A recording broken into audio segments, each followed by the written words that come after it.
Station నిర్మించుకోవడం జరిగింది. ఆనాడు ప్రజలకు సౌకర్యంగా ఉండడానికి కీర్తిశేషులు జైపాల్ రెడ్డి గారు పట్టణాభివృద్ధి శాఖ మంత్రిగా ఉన్నప్పుడు, డాక్టర్ వైఎస్ రాజశేఖర రెడ్డి గారు ఆంధ్రప్రదేశ్ ముఖ్యమంత్రిగా ఉన్నప్పుడు మనం మెట్రోను తెచ్చుకోవడం జరిగింది. జైపాల్ రెడ్డి గారు ఆనాడు వైబుల్ గ్యాప్ ఫండ్ ప్రాజెక్టు నిర్మించడానికి అవసరమైన నిధులు సరిపోతలేదు అనుకున్నప్పుడు కేంద్ర ప్రభుత్వం నుంచే వైబుల్ గ్యాప్ ఫండ్ ఇచ్చి ఈరోజు మెట్రోను మనం నిర్మించుకున్నాం. ఆనాడు మనం మెట్రో నిర్మించుకున్నప్పుడు దేశంలో 2వ స్థానంలో ఉంటాం అధ్యక్ష. మొదటి స్థానం ఢిల్లీ ఉంటే 2వ స్థానం హైదరాబాద్ నగరం ఉండే. ఈరోజు 10-12 సంవత్సరాల నిర్లక్ష్యం వల్ల దేశంలో 9వ స్థానానికి మెట్రోలో మనం పడిపోవడం జరిగింది అధ్యక్ష. అందుకే ఈరోజు వీటన్నిటిని దృష్టిలో పెట్టుకొని మనం ఒక కార్యాచరణను తీసుకున్నాం, తెలంగాణ రైజింగ్ 2047. ఇందులో 3 జోన్లుగా మనం విభజించుకోవడం జరిగింది. Cure, pure, rare. క్యూర్ అంటే outer ring road inside 2073 square కిలోమీటర్లు, 1,34,00,000 జనాభా ఉన్నారు అధ్యక్ష. ఈ ప్రాంతం ఈరోజు కాలుష్యంతో కూడుకున్న పరిశ్రమలు ఉన్నాయి, రెడ్ కేటగిరీ ఇండస్ట్రీస్ ఉన్నాయి, ఆరెంజ్ కేటగిరీ ఇండస్ట్రీస్ ఉన్నాయి, సర్వీస్ సెక్టర్స్ ఉన్నాయి, చిన్న చిన్న వ్యాపారాలు ఉన్నాయి, అదేవిధంగా కూరగాయల కేంద్రాలు ఉన్నాయి, మార్కెట్స్ ఉన్నాయి, బేగం బజార్ లాంటి ప్రాంతాలు ఉన్నాయి, కొత్తపేట ఫ్రూట్ మార్కెట్. ఇట్లా విపరీతమైన రద్దీ ఉండి ట్రాఫిక్ను నియంత్రించలేనంత పరిస్థితి ఈరోజు మనకు ఎదుర్కొంటున్నాం అధ్యక్ష. అందుకే ఈరోజు ప్రభుత్వం ఈ ప్రాంతాలను 3 జోన్లుగా విభజించిన తెలంగాణ రాష్ట్రాన్ని సంపూర్ణంగా outer ring road inside 2073 square కిలోమీటర్లను కోర్ అర్బన్ రీజన్ ఎకానమీగా, అంటే ఇది ఒక నివాసయోగ్యమైన ప్రాంతమే కాదు, ఆర్థికంగా రాష్ట్రానికి ఆదాయం తెచ్చిపెట్టే ప్రాంతంగా గుర్తించి ఈ ప్రాంతాన్ని ప్రక్షాళన చెయ్యాలని, ఈ ప్రాంతంలో ఉన్న పరిశ్రమలను తరలించడం ద్వారా ఆ పరిశ్రమలో ఉన్న ప్రాంతము ఈరోజు మనకు మల్టీ యూజ్ జోన్కి మార్చుకుంటే నిర్మాణాలకు అవకాశం ఉండి మధ్యతరగతి దిగువ తరగతి వాళ్ళు ఇల్లు కొనుక్కోవాలంటే వాళ్ళ కళ నెరవేరుతుంది, వాళ్ళు ఉన్న ప్రాంతంలోనే వాటిని నిర్మించుకోవడానికి అవకాశం ఉందని చెప్పి ఈరోజు బాలానగర్ కానీ, జీడిమెట్ల కానీ, నాచారం కానీ ఇతర ప్రాంతాలలో ఉన్న పరిశ్రమలు దాదాపుగా 9,000 ఎకరాల భూమి, రోడ్లు, లేఅవుట్లు, పార్కులు పోతే 4,500 దాకా దాదాపుగా శ్రీధర్ బాబు గారు వివరాలు చెప్తారు. ఈ భూమి అంతా కూడా ఇక్కడ కాలుష్యం వెదజల్లుతున్న పరిశ్రమలు ఉన్నాయి. ఈ కాలుష్యం వెదజల్లుతున్న పరిశ్రమలను ఔటర్ రింగ్ రోడ్ అవుట్ సైడ్కి తరలిస్తే ఈ భూమి అందుబాటులోకి వస్తే అపార్ట్మెంట్స్ నిర్మాణం కానీ, హౌసింగ్ కాలనీస్ కానీ వస్తే చాలామంది మధ్యతరగతి దిగువ తరగతి వాళ్ళు ఇల్లు కొనుక్కోవడానికి అవకాశం ఉంటుంది, నివాసయోగ్యమైన ప్రాంతంగా ఉంటుంది. ఈ కాలుష్య పరిశ్రమలను తరలించడం వల్ల ఇక్కడ కాలుష్యాన్ని నియంత్రించినట్టు ఉంటుంది అనేది మొట్టమొదటి ప్రణాళిక అధ్యక్ష. అదేవిధంగా రోడ్లను 3 రకాలుగా విభజించినాం అధ్యక్ష.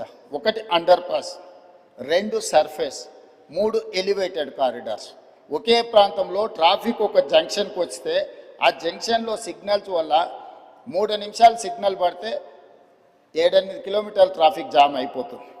అందుకోసమని ఈ ట్రాఫిక్ నుంచి నిరంతరం ప్రయాణం జరిగేటట్టే ఉండాలి, కొత్త స్లోగా పోయినా కూడా ఆగకుండా పోవాలనే దాంతో అండర్ పాస్లు, సర్ఫేస్ రోడ్ లెవెల్లో, ఎలివేటెడ్ కారిడార్స్ 3 రకాలుగా విభజించి ఈరోజు మనం ప్రణాళికలు తీసుకున్నాం. దానికి సంబంధించి రాతపూర్వకంగా 29 ప్రాంతాలలో జరుగుతున్న పనులను ఈరోజు మీ ముందర పెట్టడం జరిగింది అధ్యక్ష.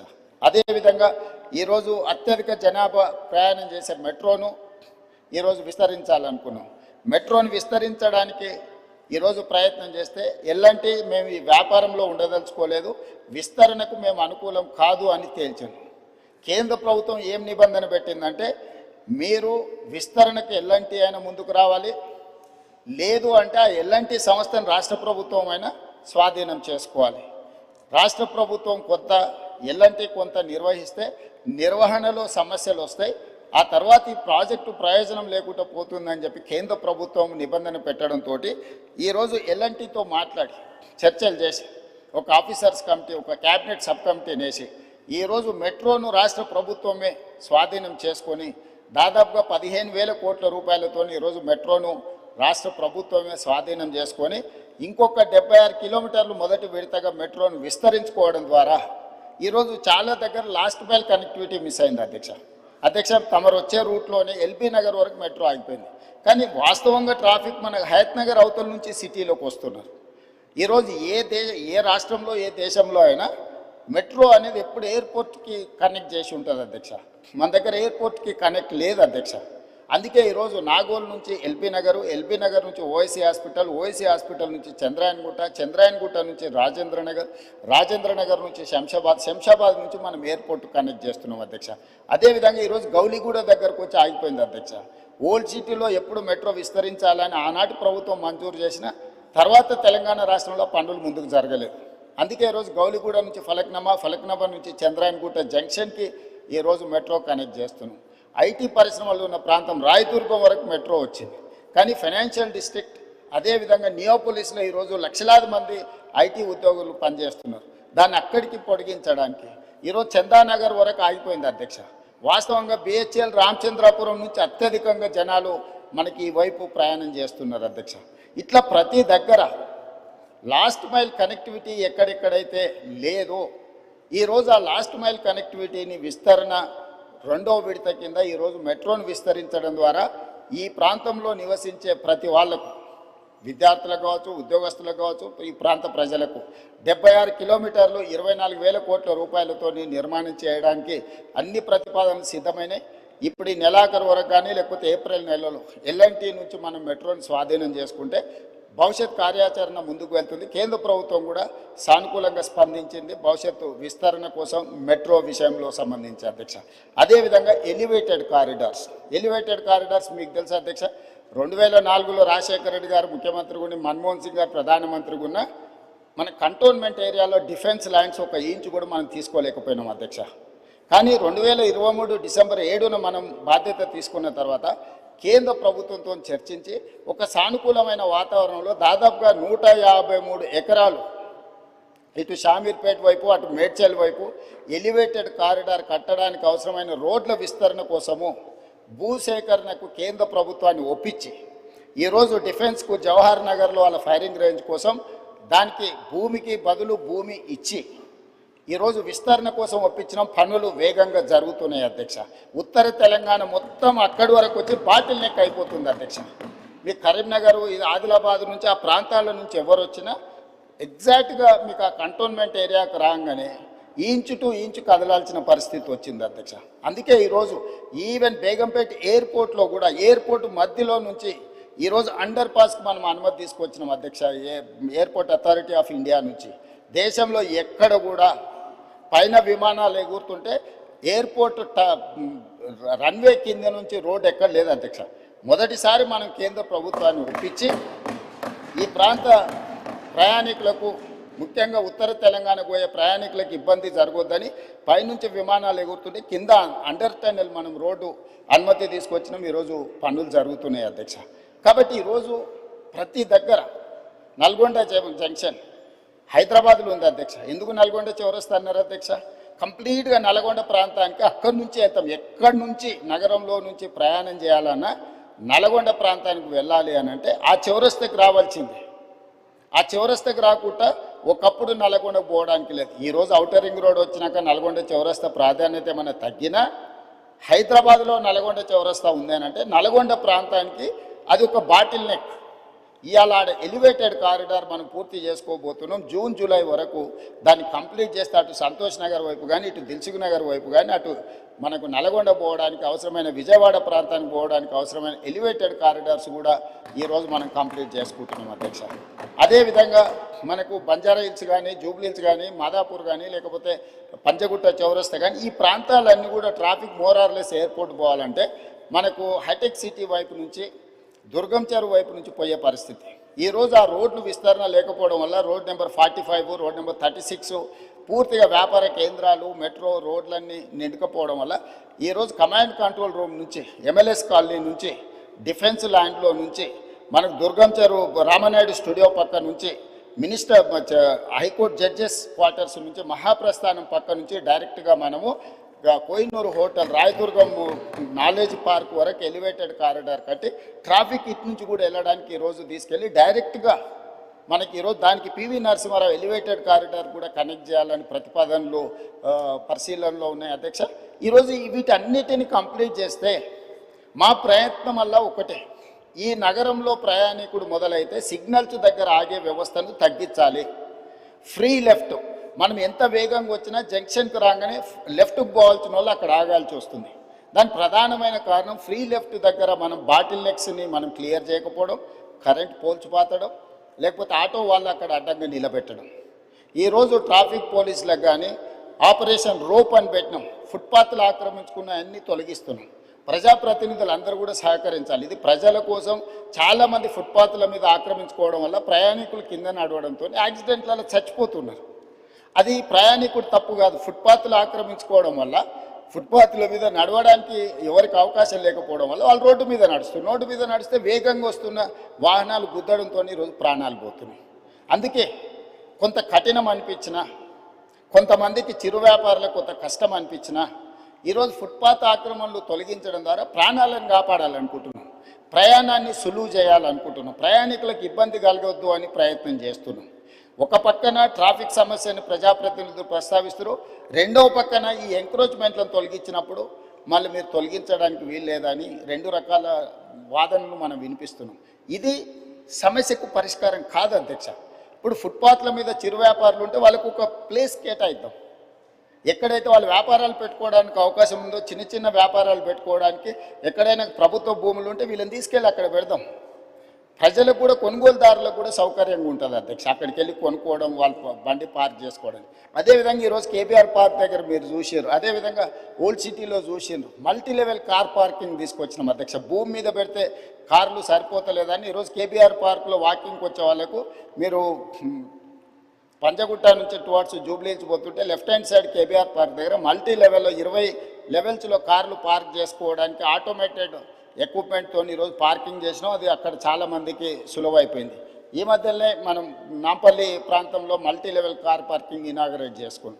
సో ఇదన్నీ కూడా రిఫార్మ్స్లో భాగంగా, ఒకటి వాహనాలు ప్రయాణించడానికి అవసరమైన ఏర్పాట్లు చేయడం, రెండు నిలుపుకోవాలనుకున్న వాహనదారులకు రోడ్డు మీద లేకపోతే ఇతర ప్రాంతాలలో పార్కింగ్ లేకపోవడం వల్ల మల్టీ లెవెల్ కార్ పార్కింగ్ ఏర్పాటు చేయడం, అదేవిధంగా ఒక కారులో ఒక్కొక్కరు ప్రయాణించే కంటే మల్టీ ట్రాన్స్పోర్టేషన్ అంటే మెట్రో కానీ ఇతర బస్సులు కానీ ఇవి కానీ ఫ్రీగా ప్రయాణించడానికి అవసరమైన ప్రయాణాలు కూడా ఈరోజు మనం ఏర్పాటు చేయాలని అనుకుంటున్నాం. దీంట్లో భాగంగా సిటీని కంప్లీట్గా కోర్ అర్బన్ రీజన్ ఎకానమీ ఏదైతుందో, ఔటర్ రింగ్ రోడ్ ఇన్సైడ్ 2073 కిలోమీటర్లు ఏదైతుందో దీన్ని సర్వీస్ సెక్టర్గా మారుస్తున్నాం స్పీకర్ సార్. ఎందుకు అని అంటే ఈ ప్రాంతంలో పరిశ్రమలు ఉంటే ఈ పరిశ్రమలు వెదజల్లే కాలుష్యం వల్ల ఇది ఢిల్లీ లాగా మళ్ళొక్క కాలుష్య నగరంగా మారబోతుంది. అందుకే హిల్ట్ పాలసీ తీసుకొచ్చినాం. ఎవరికైతే భూమి ఉందో, ఎవరైతే పరిశ్రమల కోసం 50 ఏళ్ళు 60 ఏళ్ళ కింద కొనుగోలు చేసిండ్రో, మీ పరిశ్రమలో ఔటర్ రింగ్ రోడ్ అవుట్ సైడ్కి మీరు తరలించుకోండి, ప్రభుత్వ భూమి ఇస్తుంది. ఈ భూములను మీరు మల్టీ జోన్ కింద కన్వర్షన్ ఇస్తాం, దానికి ప్రభుత్వం కొంత ఛార్జ్ చేస్తుందని మేము ఒక జీవో తీసుకొచ్చిన హిల్ట్ పాలసీ తెచ్చినాం. దాని మీద కూడా ఆరోపణలు చేసి గందరగోళం చేసి ఈ రకంగా చేయడం వల్ల మనం ఏదైతే ఈ ట్రాఫిక్ను మనం ఒక సరైన దారిలో పెట్టాలనుకుంటున్నాం దానికి అడ్డంకిగా మారుతుంది అధ్యక్ష. ఇవేవి భూములు దారదత్తం కాదు. వాళ్ళు 30, 40, 50 ఏళ్ళ కింద పరిశ్రమల కోసం కొనుక్కున్న భూములను వినియోగ మార్పిడి చేస్తున్నాం. ఇండస్ట్రియల్ జోన్లు ఉన్నాయి అధ్యక్ష, ఇప్పుడు వాటిని మల్టీ జోన్ కన్వర్షన్ చేస్తున్నాం. మేము యాజమాన్యపు హక్కులు ఎవరికి అందిస్తలేము. అవి కూడా నోటిఫైడ్ చేసిన పరిశ్రమలను కూడా ఆ జీవోలో నోటిఫై చేసిండ్రు మా మంత్రి గారు. కాబట్టి దీన్ని కూడా ఈ నగరంలో ఉండే ముఖ్యంగా ప్రజాప్రతినిధులు అర్థం చేసుకొని సహకరించాల్సిన అవసరం ఉన్నది. అదేవిధంగా outer ring road out side ఇప్పుడు రీజనల్ రింగ్ రోడ్ రాబోతుంది అధ్యక్ష. కేంద్ర ప్రభుత్వం నార్థన్ పార్ట్కి ఆల్మోస్ట్ ఆమోదం తెలిపింది. Highway number, national highway number కూడా ఉంది, ఇచ్చింది 161 AA. సో 160 కిలోమీటర్స్కి ఇప్పుడు ఈరోజు నేషనల్ హైవే అథారిటీ కింద ring road regional ring road కట్టడానికి ఇచ్చి ఇప్పుడు సదరన్ పార్ట్ కూడా అడుగుతున్నాం. అది 360 కిలోమీటర్లు రాబోతుంది అధ్యక్ష. ఈ 360 కిలోమీటర్లు ఎప్పుడైతే రీజనల్ రింగ్ రోడ్ వస్తుందో, outer ring road 160 kilometres, regional ring road 360 kilometres. ఈ రీజనల్ రింగ్ రోడ్కి ఔటర్ రింగ్ రోడ్ నుంచి రీజనల్ రింగ్ రోడ్కి రేడియల్ రోడ్స్ వేస్తున్నాం అధ్యక్ష. మొట్టమొదటి కొంగర కలాన్ ఎగ్జిట్ నుంచి ఆమన్గల్ వరకు దాదాపుగా 50 కిలోమీటర్లు ఈరోజు 100 మీటర్లతోని మనము ఈరోజు రేడియల్ రోడ్ 1 వేసుకుంటున్నాం అధ్యక్ష. రెండవది హిమాయత్ సాగర్ నుంచి హిమాయత్ సాగర్ జంక్షన్లో మనం హైదరాబాద్ హబ్ కింద క్రియేట్ చేసి ఒకటి లెఫ్ట్కు చందన్వల్లి సీతారాంపూర్ ఇండస్ట్రియల్ పార్క్, అక్కడి నుంచే కొడంగల్ వరకు రేడియల్ రోడ్ ఒకటి వేసుకుంటున్నాం. అక్కడి నుంచి మూసీ మీదకి అంటే హిమాయత్ సాగర్లో మూసీ మీదకి ఎలివేటెడ్ కారిడార్ స్టార్ట్ అయితే రామోజీ ఫిలిం సిటీ దగ్గర ఉన్న గౌరెల్లి వరకు ఈరోజు మనం ఎలివేటెడ్ కారిడార్ వేసుకుంటున్నాం అధ్యక్ష. సిటీ మధ్యలో నుంచి ఈ రవాణా సౌకర్యం ఏర్పాటు చేస్తే ఈరోజు మీకు హిమాయత్ సాగర్ నుంచి గౌరెల్లికి పోవాలంటే రామోజీ ఫిలిం సిటీ వైపు నుంచి వెళ్తే 69 కిలోమీటర్లు అవుతుంది. పటాన్ చెరువు నుంచి పోవాలని అంటే దాదాపుగా మీకు 80 కిలోమీటర్లు అవుతుంది అధ్యక్ష, 90 కిలోమీటర్లు అవుతుంది. సో ఈ మధ్యలో నుంచి వెళ్తే 35 కిలోమీటర్లనే మనము నార్సింగ్ నుంచి మనం డైరెక్ట్గా గండిపేట నుంచి గౌరెల్లి వరకు 40 కిలోమీటర్లు ప్రయాణం చేస్తే ఎలివేటెడ్ కారిడార్లో మనం చేరుకుంటాం అధ్యక్ష. సిటీలో ఉన్న వాళ్ళు కూడా ఎక్కడికి వెళ్ళాలన్నా సుదూరం ప్రయాణం చేయాల్సి వస్తుంది. అందుకే ప్రతి దగ్గర ఇప్పుడు చార్మినార్ గౌలిగూడ బ్రిడ్జ్ దగ్గర ఒక ట్రంపెట్ వస్తుంది, చాదర్ఘట్ బ్రిడ్జ్ దగ్గర ఇంకొక ట్రంపెట్ వస్తుంది, నాగోల్ దగ్గర ఇంకొక ట్రంపెట్ వస్తుంది, అంబర్పేట్ జంక్షన్లో మీకు ఒక ట్రంపెట్ వస్తుంది. అంటే సిటీలో ఉన్న వాళ్ళు డైరెక్ట్గా ఎలివేటెడ్ కారిడార్ ఎక్కేసి సిటీ బయటకు వెళ్ళడానికి అవసరమైన ప్రయాణం చేయడానికి ఈరోజు సిటీ మధ్యలో నుంచి ఒక బ్రహ్మాండమైన elevated corridor all along with Musi. మన భూసేకరణ కూడా ఎక్కువ ఉండదు. ఎలివేటెడ్ కారిడార్ మూసీతో పాటు చేసుకుంటే మూసీ సుందరీకరణతో పాటు మూసీ బఫర్ జోన్లో మనము యాక్టివిటీ జోన్ కింద మార్చుకొని ఈ ఎలివేటెడ్ కారిడార్ నిర్మించుకుంటే హైదరాబాద్ ఒక అద్భుతమైన నగరంగా మారుతుంది అధ్యక్ష. ఈరోజు మూసీలో ఫ్రెష్ వాటర్ని ఫ్లో చేయడానికి గోదావరి జలాలను 20 టీఎంసీలు హైదరాబాద్ నగరానికి తరలిస్తున్నాం. 17.5 టీఎంసీలు తాగునీటి కోసం, 2.5 టీఎంసీలు హిమాయత్ సాగర్ ఉస్మాన్ సాగర్లో పోసి మూసి మొత్తం ఆ నీళ్ళను ప్రవహిస్తే కింద నల్గొండలో వ్యవసాయానికి ఉపయోగపడే విధంగా ఒక ఫ్రెష్ వాటర్ని ఫ్లో చేస్తాను. మూసీలో ఉన్న కాలుష్యం ఈరోజు నగరంలో ఉండే అన్ని డ్రైనేజ్ వ్యవస్థలన్నీ అక్కడికి వస్తున్నాయి అధ్యక్ష. నగరంలో 783 స్క్వేర్ కిలోమీటర్లు టెరేన్ ఇట్లు ఉండడం వల్ల ఇక్కడ ఉండే డ్రైనేజ్ వ్యవస్థ కానీ, వర్షాలు కానీ, కాలుష్యం నీరు కానీ, పరిశ్రమల నీళ్లు కానీ మూసీలకే వచ్చి చేరుతున్నాయి అధ్యక్ష. ఈరోజు ఈ డ్రైనేజ్ వ్యవస్థను మొత్తం అరెస్ట్ చేసి సివరేజ్ ట్రీట్మెంట్ ప్లాంట్లు పెట్టి ఆ వాటర్ని ట్రీట్ చేసి ఆ వాటర్ని కూడా హైదరాబాద్ నగరంలో కన్స్ట్రక్షన్ పరిశ్రమలకు వాడాలని, ఇండ్లు కట్టుకోవడానికి, నిర్మాణాలకు వాడడానికి, పరిశ్రమల నీళ్లు వాడడానికి, డేటా సెంటర్స్కు నీళ్లు చాలా అవసరం అధ్యక్ష. ఈ గ్రే వాటర్ని డేటా సెంటర్స్కి ఇవ్వడానికి ఈరోజు ఒక బ్రహ్మాండమైన ప్రణాళికతో మనం ముందుకు వస్తున్నాం అధ్యక్ష. ఈ నగరాన్ని మొత్తం ఈరోజు కోర్ అర్బన్ రీజియన్లో పెరి అర్బన్ రీజియన్, ఈ పెరి అర్బన్ రీజియన్లో కూడా పరిశ్రమలు పెట్టడానికి అవసరమైన మ్యానుఫ్యాక్చరింగ్ జోన్ క్రియేట్ చేసినాం. అది 10,000 స్క్వేర్ కిలోమీటర్లు అధ్యక్ష.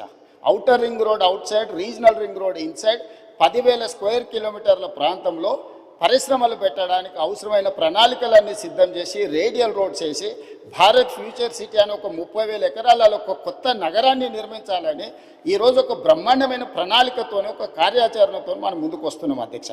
సో ఈ ప్రణాళికలన్నీ కూడా ఈరోజు మన సభ్యులు ఏదైతే ప్రశ్నలు అడిగినరో ట్రాఫిక్ రిలేటెడ్ ఎలివేటెడ్ కారిడార్స్ ఏమైనా అంటుండ్రో ఈ నగరానికే పరిమితం చేయకుండా 2,000 స్క్వేర్ కిలోమీటర్ల పైన ఉన్న కోర్ అర్బన్ రీజను దానిపైన 10,000 స్క్వేర్ కిలోమీటర్లకు విస్తరించి రీజనల్ రింగ్ రోడ్డు లోపల ఒక బ్రహ్మాండమైన అద్భుతమైన నగరంతో పాటు నిర్మాణానికి అవసరమైన పరిశ్రమలు పెట్టడానికి అవసరమైన కార్యాచరణని ట్రంక్ ఇన్ఫ్రాస్ట్రక్చర్ని ఈరోజు డెవలప్ చేయాలనుకున్నాం. Regional ring road outside నుంచి దాదాపు 1,00,000 స్క్వేర్ కిలోమీటర్లు ఉంటుంది అధ్యక్ష తెలంగాణ. ఆ తెలంగాణ మొత్తం వ్యవసాయ ఆధారిత పరిశ్రమలు వ్యవసాయాన్ని చేయాలని ఒక కాంప్రహెన్సివ్ ప్యూర్ రేర్, ప్యూర్లో వచ్చేసి సర్వీస్ సెక్టర్, ప్యూర్లో వచ్చేసి మ్యానుఫ్యాక్చరింగ్ సెక్టర్, రేర్లో వచ్చేసి అగ్రికల్చర్ సెక్టర్, అంటే ఒక కాంప్రహెన్సివ్ ప్రణాళిక. ఈ కార్యాచరణ మొత్తం అమలు చేయడానికి ఇప్పుడు మన పాలసీని అడాప్ట్ చేసుకున్నాం అధ్యక్ష. ఈ పాలసీతో పాటు tourism policy, sports policy, industrial policy, energy policy, వీటన్నిటిని కూడా ఒక పాలసీస్ తీసుకొచ్చినాం అధ్యక్ష. పాలసీ లేకుండా పనిచేస్తే గతంలో జరిగినట్టు నచ్చితే నజరానా నచ్చకపోతే జుర్మానా అనే విధానాన్ని ఈరోజు నియంత్రించాలని ప్రభుత్వము పారదర్శకంగా ఎవరైనా ఉండని ఈ పారామీటర్స్కు లోబడి అప్లికేషన్ పెట్టుకుంటే ఆన్లైన్ క్లియర్ చేసినట్టు ఈరోజు ఒక పారదర్శకమైన పరిపాలన. ఇప్పుడు గుడ్ గవర్నెన్స్ కాదు అధ్యక్ష, స్మార్ట్ గవర్నెన్స్కు మనం ఎదగాల్సిన అవసరం ఉంది.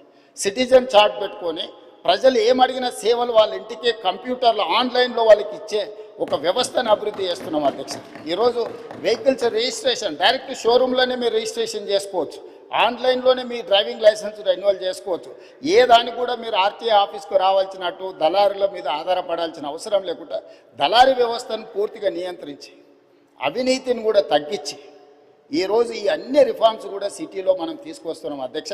దయచేసి సభ్యులు అభివృద్ధి విషయం వచ్చినప్పుడు రాజకీయాలకు అతీతంగా మనం ఏకమవ్వాలి. లేకపోతే ఈ ప్రాంతానికి తీరని నష్టం చేసిన వాళ్ళం అవుతాం అధ్యక్ష. రాజకీయాలు వచ్చినప్పుడు, ఎన్నికలు వచ్చినప్పుడు ఎన్నికలలో గెలవడానికి ఏం కావాలా, ఏం చేయాలా, ఎవరిని ఎవరు ఓడగొట్టుకోవాలా, ప్రజలు ఎవరిని గెలిపించాలి వాళ్ళు నిర్ణయం చేస్తారు అధ్యక్ష. కానీ ఈరోజు ఎన్నికలు లేవు, ఈరోజు మనం అభివృద్ధి. అందుకే ఈరోజు 3 మున్సిపాలిటీలను చేసుకున్నాం, హైదరాబాద్, సైబరాబాద్ అండ్ మల్కాజ్గిరి. చాలామంది ఎందుకు చేసినాను అధ్యక్ష, మల్కాజ్గిరి ప్రాంతం వెళ్ళండి, నేను ఎంపీగా పనిచేసిన. గ్రామ పంచాయతీలు ఉన్నాయి, మున్సిపాలిటీలు ఉన్నాయి, మున్సిపల్ కార్పొరేషన్ ఉంది, జిహెచ్ఎంసీ ఉంది, 4 రకాల పరిశ్రమలు. శంబీపూర్ రాజు గారు ఒకవేళ సభ్యుడు ఉంటే వారి ప్రాంతము వారికి తెలుసు, వాళ్ళ ఊరు గ్రామ పంచాయతీ ఉంది, ఆ పక్కనే మున్సిపాలిటీ ఉంది కొంపెల్లి, ఆ పక్కనే మున్సిపల్ కార్పొరేషన్ ఉన్న జవహర్ నగర్, ఆ పక్కనే జిహెచ్ఎంసీ వార్డులు ఉన్నాయి. 4 రకాల పరిపాలన స్థానిక సంస్థలలో జరగడం వల్ల గ్రామ పంచాయతీ పార్టీకి గ్రామ పంచాయతీ పనిచేస్తుంది, మున్సిపల్ పార్టీకి మున్సిపల్ పనిచేస్తుంది, మున్సిపల్ కార్పొరేషన్ వేరేలాగా పనిచేస్తుంది, జిహెచ్ఎంసీ ఇంకొకలాగా పనిచేస్తుంది.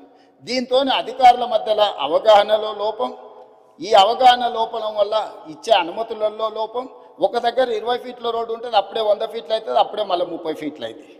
దీనివల్ల చెరువులను కాపాడలేకపోతున్నాం, కుంటల్ని కాపాడలేకపోతున్నాం, నాలాలను కాపాడలేకపోతున్నాం, రోడ్లను విస్తరించలేకపోతున్నాం. అందుకే కోర్ అర్బన్ రీజన్ మొత్తాన్ని ఒకే గొడుగు కిందికి తెచ్చి ఒకే రకమైన విధానాలతో పరిపాలన అందించాలి. జిహెచ్ఎంసీలో అయినా, సైబరాబాద్ మున్సిపల్ కమిషనరేట్లో అయినా, మల్కాజ్గిరి మున్సిపల్ కమిషనరేట్లో అయినా పరిపాలన మొత్తం ఒక గొడుగు కిందికి తెచ్చినాం, పరిపాలన సౌలభ్యం చేసినాం. ఒకసారి మున్సిపల్ కమిషనర్ ఏరియా ఒకలాగుంది, పోలీస్ కమిషనరేట్ ఇంకొకలాగుంది. అందుకే కోటర్మినస్ చేసినాం అధ్యక్ష. ఈరోజు Cyberabad commissioner, Cyberabad municipal commissioner, police commissioner కూర్చుంటే ఎగ్జాక్ట్గా బౌండరీతో సహా మున్సిపాలిటీలో జోనల్ కమిషనర్స్ను వాళ్ళని డీసీపీ వ్యవస్థలుగా చేసినాం. ఒక డీసీపీ ఒక జోనల్ కమిషనర్ కూర్చున్నాడంటే ఎగ్జాక్ట్గా ఒక ఇంచు కూడా, ఒక ఇల్లు కూడా తేడా లేకుండా ఏ నిర్ణయం తీసుకుని అమలు చేసేటట్టు, ట్రాఫిక్ కావచ్చు, నిర్మాణం కావచ్చు, లేకపోతే కాలుష్య నియంత్రణ కావచ్చు. సో ఈ రకంగా చేసుకున్నాం. మిగతా రంగారెడ్డి ప్రాంతాన్ని మనం ఫ్యూచర్ సిటీ కమిషనరేట్ కింద పోలీస్ కమిషనరేట్ చేసినాం అధ్యక్ష. భువనగిరిని మనం ఎస్పీగా జిల్లాగా చేసుకున్నాం, సంగారెడ్డిని ఎస్పీగా జిల్లా చేసుకున్నాం, ఆ పక్కన ఉండే వికారాబాదును ఎస్పీ జిల్లా కింద చేసుకున్నాం. 4 పోలీస్ కమిషనరేట్లు, 3 జిల్లాలు, 70% తెలంగాణ ఆదాయం ఇక్కడి నుంచే వస్తుంది అధ్యక్ష. విస్తరణ కూడా జరగాల్సిన ప్రాంతం ఈ ప్రాంతంలోనే ఉంది అధ్యక్ష. అందుకే ఒక బృహత్తరమైన ప్రణాళికను తీసుకొని వచ్చి ఈరోజు ఒక ప్రణాళికబద్ధంగా అభివృద్ధి చేయాలనుకుంటున్నాం అధ్యక్ష. అడాక్ బేసిస్ మీద చేస్తలేం. భవిష్యత్ ప్రణాళికల్ని దృష్టిలో పెట్టుకొని 2034 వరకు ఏం చేయాలి, 2047 వరకు ఏం చేయాలి, దాని ప్రకారం కార్యాచరణ ఎట్లుండాలి, ఒక రోడ్ మ్యాప్ తయారు చేసుకున్నాము.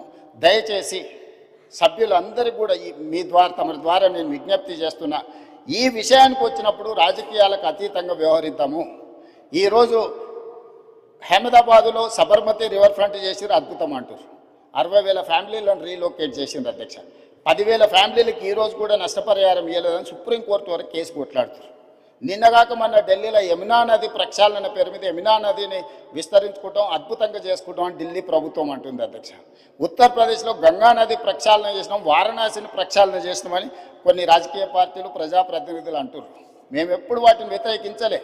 గుజరాత్లో సబర్మతి రివర్ ఫ్రంట్కి mayor from Congress, chief minister from BJP Narendra Modi, Congress mayor, Gujarat ముఖ్యమంత్రి నరేంద్ర మోడీ గారు ఇద్దరు కూర్చొని సబర్మతి రివర్ ఫ్రంట్ను పనులు చేయడానికి పునాది రాయేసి కలిసి పనిచేసింది అధ్యక్ష. సిద్ధాంతపరంగా కాంగ్రెస్కు బీజేపీకి పొంతన లేదు, కానీ అహ్మదాబాద్ మేయర్ కాంగ్రెస్ ఉండి ముఖ్యమంత్రి నరేంద్ర మోడీ గారు ఉన్నప్పుడు వాళ్ళిద్దరు కలిసి ఆ పని మొదలుపెట్టి ఈరోజు బాగుంది. నిన్నగాక మొన్న మా శ్రీహరి గారు మంత్రి గారు వెళ్ళి చూసి వచ్చిండ్రు. చామల కిరణ్ రెడ్డి ఎంపీ గారు నల్గొండ నుంచి, బీర్ల ఐలయ్య గారు, వీళ్ళందరూ పోయి చూసి వచ్చారు. అంతకంటే ముందు సిటీలో ఉండే మేయర్తో పాటు కార్పొరేటర్స్ని అందరినీ నేను అక్కడికి పంపించిన, కొంతమంది మిత్రులను విదేశాలకు పంపించిన, ఎమ్మెల్యేలను, మీకు సౌత్ కొరియా పోయి చూసిరా పోండి అండి. సో ఈరోజు నేను అనేది ఏంది అధ్యక్ష అంటే, హైదరాబాద్లో మూసీ నది ప్రక్షాళన చేస్తామంటే ఎందుకు ఇది రాజకీయ రంగు పులుముకుంటుంది? ఎంఆర్డీసీఎల్ నేను మొదలు పెట్టలే అధ్యక్ష. నిన్నగాక మొన్న సిరిసిల్ల ఎమ్మెల్యే గారు చెప్పారు, మూసీ రివర్ డెవలప్మెంట్ కార్పొరేషన్ లిమిటెడ్ని మేమే ప్రారంభించినామన్నారు. అవును, మీరే ప్రారంభించారు. ప్రణాళికలు మీరే చేసిర్రు, మీరు అర్థాంతరంగా వదిలేసిండ్రు. మేము ఇప్పుడు దాన్ని కొనసాగిస్తామంటున్నాం. మీరు మొదలుపెట్టినప్పుడు 10,000 కుటుంబాలను మేము బుల్డోజ్ చేసి కొట్టేస్తామని మీరు మాట్లాడింది సభలో ఉంది. ఆనాటి మాజీ ముఖ్యమంత్రి గారు ఈ రోజు ఉన్న 2016లో వాళ్ళే బఫర్, మూసీ నది పక్కన 50 మీటర్ల బఫర్ జోన్ కూడా వాళ్ళే నిర్ణయించారు. ఆ రోజు మేము నిర్ణయించలే. ఈ రోజు మేము అమలు చేస్తామంటే మీకున్న అభ్యంతరం ఏంది? ప్రభుత్వం అధికారికంగా కార్యక్రమాన్ని ఏర్పాటు చేసింది. అయ్యా, దీన్ని ముందు కొనసాగించడానికి ఏం చేయాలో మీరు సలహాలు సూచనలు ఇవ్వండి, ప్రభుత్వం ఆమోదిస్తుందని. సలహాలు సూచనలు ఇవ్వడానికి రాలేదు. ఆన్లైన్లో పెట్టినాము. ఆన్లైన్లో పెట్టినప్పుడు దాన్ని చూసి ఏం సలహాలు ఇస్తారో ఇవ్వండి. ఆపాలనే ఆలోచన తప్ప మీరు ఏ సూచన అయినా చేయండి. ఈరోజు మూసీ నది ప్రక్షాళన అత్యవసరము. నల్గొండ జిల్లా ప్రజల్ని ఒకసారి గుర్తు చేసుకుంటే ఎవ్వరు కూడా దీన్ని ఆపే ప్రయత్నం చేయరు. ఈరోజు రంగారెడ్డి జిల్లా హైదరాబాదులో ఉండే కాలుష్యము, పరిశ్రమలు, శవాల కలేబరాలు, మనుషుల శవాలతో సహా కొట్టుకుపోయి నల్గొండకు ప్రాణాంతకంగా తయారైంది అధ్యక్ష. నేను నవంబర్ 8, 2025 నాడు 2024 నాడు అక్కడికి వెళ్ళి 2024 నవంబర్ 8 రోజు నేను పోయి పాదయాత్ర చేస్తే ఆ ప్రాంతంలో మహిళలు వచ్చి చాలా ఆవేదన భరితమైన అంశాలు నా దృష్టికి తీసుకొచ్చారు. కొత్తగా పెళ్ళి అయితే పిల్లలు ఎవరు ఆ ప్రాంతంలో ఉండడం లేదు. అక్కడ పండించిన పంటలు తిన్నా, అక్కడ బోర్లలో నీళ్లు తాగినా పుట్టబోయే పిల్లల మీద విపరీతమైన ప్రభావం చూపిస్తుందని చెప్పి మహిళలు వచ్చి చెప్పినప్పుడు నేను ఆలోచన చేసిన అధ్యక్ష, వీళ్ళకు విముక్తి కలిగించాలి కదా, మనకు అవకాశం వచ్చినప్పుడు ఒక మంచి పని చేయాలి కదా, ఆ మంచి పని చేయడానికి మనం ప్రయత్నం చేయాలి కదా అని ప్రణాళికలు రచించినాం అధ్యక్ష. ఆ ప్రణాళికలలో మీరు అందరు చదువుకున్నోలే కదా, ఆడ డాక్టర్లు ఉన్నారు, మేధావులు ఉన్నారు, చాలా సంవత్సరాలు ప్రజల కోసం పనిచేసిన అని చెప్పుకునే వాళ్ళు ఉన్నారు. మీరు చదవండి, డాక్యుమెంట్లో మీరు సజెషన్ ఇవ్వండి. ఆపాలనేది కాకుండా ముందుకు వెళ్ళడానికి అవసరమైన మీ సలహాలు ఇవ్వండి. మీరు సలహాలు ఇస్తే మాకు అభ్యంతరం లేదు. ఆ సలహాలను మా ప్రభుత్వం స్వీకరిస్తుంది. అంతే తప్ప మేము చెయ్యలేము, మేము ఆపేస్తామనే విధానము ఎవరికి మంచిది కాదు. దయచేసి చైర్మన్ సార్, మీ ద్వారా ప్రధాన ప్రతిపక్షానికి నా సూచన ఒక్కటే, మీరు ఏం సలహాలు ఇస్తారో ఇవ్వండి. నిరభ్యంతరంగా మేము వాటిని స్వీకరిస్తాం. ప్రజలకు ఉపయోగపడేది ఉంటే 100% వాటిని అమలు చేస్తాం. మీరు ప్రాజెక్టును ఆపాలన్న ఆలోచన నుంచి బయటకు వచ్చి రాజకీయ ప్రయోజనము, రాజకీయ కక్షని పక్కన పెట్టేసి మీరు ముందుకు వచ్చి ఏమైనా సూచన చేయండి. ఈ ప్రభుత్వం ఓపెన్ మైండ్తో ఉంది. ఒకవేళ నన్ను కలవడానికి మీకు అభ్యంతరం ఉంటే మా శ్రీధర్ బాబు గారు రంగారెడ్డి జిల్లా ఇన్ఛార్జ్ మినిస్టర్, పొన్నం ప్రభాకర్ గారు హైదరాబాద్ ఇన్ఛార్జ్ మినిస్టర్, ఆ మంత్రులతోనూ కమిటీ చేస్తా.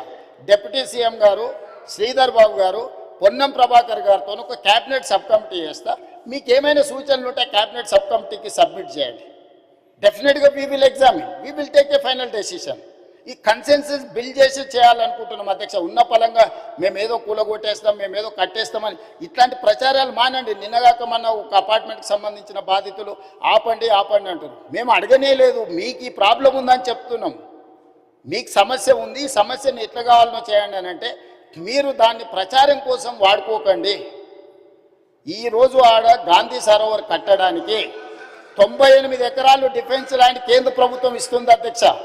టూరిజం దగ్గర రాష్ట్ర ప్రభుత్వం దగ్గర ఇంకొక 100 ఎకరాల ల్యాండ్ దాదాపు ఉంది. ఆ అపార్ట్మెంట్స్ ల్యాండ్ తీసుకోకపోయినా ప్రభుత్వానికి ఆ ప్రాజెక్టుకి ఎలాంటి ఇబ్బంది లేదు. ఆ ప్రాజెక్టులో అపార్ట్మెంట్స్లో ఉన్న మిత్రులకు నేను చెప్పేది ఒకటే, 2005-06లో మీరు పర్మిషన్ తెచ్చుకున్నప్పుడు అది చిన్న నాలా కింద చూపించి 9 మీటర్ల బఫర్ జోన్ చూపించి మీరు అనుమతులు తెచ్చుకున్నారు. 2012లో 2016లో బఫర్ జోను 50 మీటర్లకు, అది మూసీ నది పరివాహక ప్రాంతం కాబట్టి 50 మీటర్ల బఫర్ జోన్ డిఫైన్ అయిపోయింది. 50 మీటర్ల ప్రకారం మార్క్ చేస్తే సగం అపార్ట్మెంట్స్ ఈరోజు బఫర్ జోన్లో ఉన్నాయి. రేపు భవిష్యత్తులో అది కొనుక్కోవడానికి, అమ్ముకోవడానికి పనికిరాదు. రేపు భవిష్యత్తులో ఏమీ చేసుకోలేరు, మీకు నష్టం జరుగుతుందని మాత్రమే చెప్తున్నాము. వాళ్ళకి ఇష్టమైతే ఆ ల్యాండ్ ప్రభుత్వ అభివృద్ధిలో భాగస్వామ్యం ఇప్పుడు చేస్తే వాళ్ళకు నష్టపరిహారం ఇచ్చి ప్రత్యామ్నాయం చూపించడానికి మాకు అభ్యంతరం లేదు అధ్యక్ష. ఎవరిని నిరాశ్రయులను చేస్తలేము అధ్యక్ష. అధ్యక్ష నా సూచన ఒక్కటే అధ్యక్ష, నా సూచన ఒక్కటే,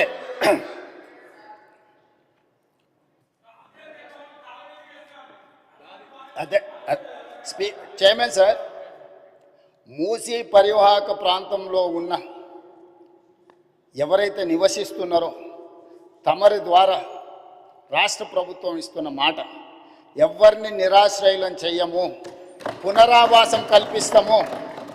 నిరాశ్రయులను చేసి వీధిలో పడేయడం వేరు, అభివృద్ధిలో భాగంగా నష్టపోతున్న వాళ్ళకు పునరావాసం కల్పించడం వేరు. రాష్ట్ర ప్రభుత్వం ప్రతి ఒక్కరికి పునరావాసం కల్పిస్తుంది, మెరుగైన జీవన విధానానికి అవసరమైన ప్రమాణాలను పెంచుతుంది, విద్య వైద్యాన్ని అందిస్తుంది, మహిళా సంఘాలకు వ్యాపారం చేసుకోవడానికి అవసరమైన ఆర్థిక సహాయాన్ని అందిస్తుంది. ఎవరిని కూడా నిరాశ్రయులను చెయ్యము. తమరి ద్వారా ఆ నిర్వాసితులని వీళ్ళు ఏదైతే వాళ్ళని ఉసిగొల్పుతున్నారో వాళ్ళకి నేను మాటిస్తున్నా అధ్యక్ష, ఏ ఒక్కరికి కూడా నష్టం చెయ్యము. మీకు మెరుగైన వసతులను ఏర్పాటు చేసి మిమ్మల్ని తరలిస్తాము. కాబట్టి ప్రాజెక్టు నిర్మించుకుంటూనే దానివల్ల ఎవరికైనా ఇబ్బంది కలిగితే వాళ్ళకి ప్రత్యామ్నాయ ఏర్పాట్లు చేద్దాం అధ్యక్ష. మీరు స్పష్టంగా సభ్యులందరూ కూడా మీరు చెప్పండి అధ్యక్ష. నేను మీ ద్వారా మూసీ పరివాహక ప్రాంతంలో నివసిస్తున్న పేదలకు నేను అష్యూర్ చేస్తున్నా, నేను అసెర్టైన్ చేస్తున్నా, ఎవరు రాజకీయ ప్రయోజనాల కోసం మిమ్మల్ని ఉసిగొల్పాలన్నా మీ భావోద్వేగాలను స్వార్థ ప్రయోజనాలకు వాడుకోవాలనుకుంటే వాళ్ళ ఉచ్చులో పడకండి. నేను అధికారులను మీ దగ్గరికే పంపించినా, మళ్ళీ పంపిస్తా, ప్రజాప్రతినిధులను పంపిస్తా. ఎంఐఎం పార్టీతో నేను చర్చించి ఎమ్మెల్యేలతో మాట్లాడినా, దాదాపుగా 7 మంది ఎమ్మెల్యేలు ఆ పరివాహక ప్రాంతంలోనే ఉన్నారు. ఆ పార్టీ అధ్యక్షునితో మాట్లాడినా, ఆ ఎమ్మెల్యేలతో మాట్లాడినా, బఫర్ మార్కి మూసీ పరివాహక ప్రాంతాన్ని నిర్ణయించి బఫర్ జోన్ను నిర్ణయించి ఎవరెవరు బాధితులు వాళ్ళందరినీ కూడా ఏ రకంగా వాళ్ళకు సహాయం అందించాలో ఆ సహాయాన్ని అందించే బాధ్యత ఈరోజు ప్రభుత్వం తీసుకుంటుంది. కాబట్టి దయచేసి అపోహలు సృష్టించకండి, అనవసరమైన రాద్ధాంతం చెయ్యకండి. హైదరాబాదు నగరాన్ని అభివృద్ధి చేసుకుందాం. సభ్యులు ఒక మంచి ప్రశ్న అడిగినారు, అందుకే సుదీర్ఘంగా తమరి ద్వారా నగర ప్రజలకు రాష్ట్ర ప్రజలకు వివరించే అవకాశం కల్పించినందుకు తమరికి ధన్యవాదాలు తెలియజేస్తున్నా అధ్యక్ష. శ్రీధర్ బాబు గారు క్వశ్చన్ క్లోజ్ చేయండి. అధ్యక్ష, గౌరవనీయులు మహేష్ కుమార్ గౌడ్ గారు, దయాకర్ గారు చెప్పిన అన్ని అంశాలను కూడా గౌరవ ముఖ్యమంత్రి గారు రాబోయే కాలంలో గ్రేటర్ హైదరాబాద్కు సంబంధించి మరి